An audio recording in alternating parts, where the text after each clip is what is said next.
起飞仅4分钟，一架波音737就从雷达上消失。爪哇海面上，渔民听到2声巨响，燃油和残骸浮上水面，机上62人全部遇难。接下来，让我们揭开三佛齐航空182号航班空难的最后真相。2021年1月9日，雅加达，在印度尼西亚最繁忙的苏加诺哈达国际机场，一架涂着蓝白涂装的波737-500正停靠在登机口。该机隶属于三佛齐航空，航班号 SJ182 号。它计划从雅加达飞往婆罗洲的坤甸，全程大约90分钟，是一趟国内航班。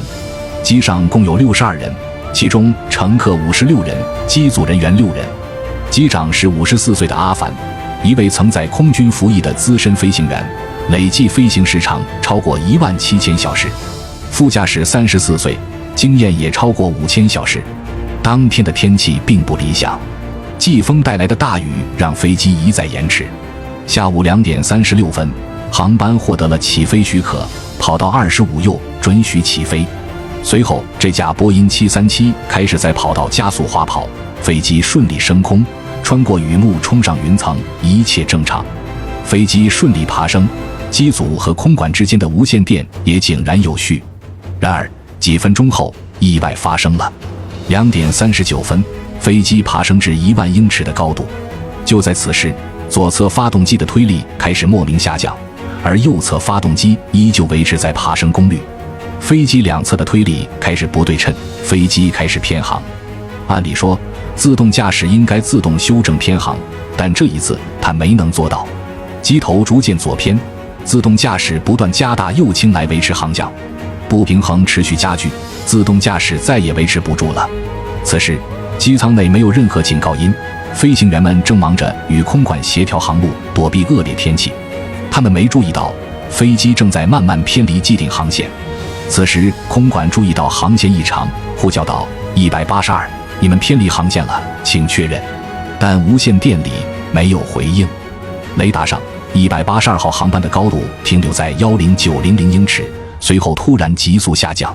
几秒后，左发动机陷入了空转，飞机开始以每秒1度的速度快速左倾。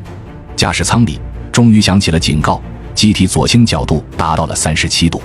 机长急忙断开自动驾驶，手动控制飞机，但机长下意识地将操纵杆往左推，结果进一步加剧了飞机的左侧。短短几秒钟，飞机已经倾斜至90度，几乎翻转过来。副驾驶惊恐地喊：“机长，角度太大了！”机长这才意识到操作失误了，拼命地把操纵杆往右拉，同时拉起机头，试图改出飞机的俯冲姿态。可此刻飞机已经处于倒置状态，机头朝下，这样的操作反而加剧了飞机的俯冲。雷达数据显示，不到1分钟，飞机就俯冲了3000米。在这段时间里，驾驶舱里没有人向地面发出求救信号，外界唯一的记录是雷达上的下降曲线，一条几乎垂直的直线。2点40分，起飞仅4分钟后，飞机以超过每小时800公里的速度撞入爪哇海，机上62人全部遇难，无人生还。附近的渔民最先赶到事故现场，他们听到2声巨响，抬头望去，海面上漂浮着燃油和残片。很快，印尼搜救队也赶到了现场。1月12日，飞行数据记录器被打捞上来，驾驶舱语音记录器则在2个多月后才找到。印尼国家运输安全委员会花了1年多的时间进行调查，2022年11月发布最终报告，结论是自动油门系统出现故障。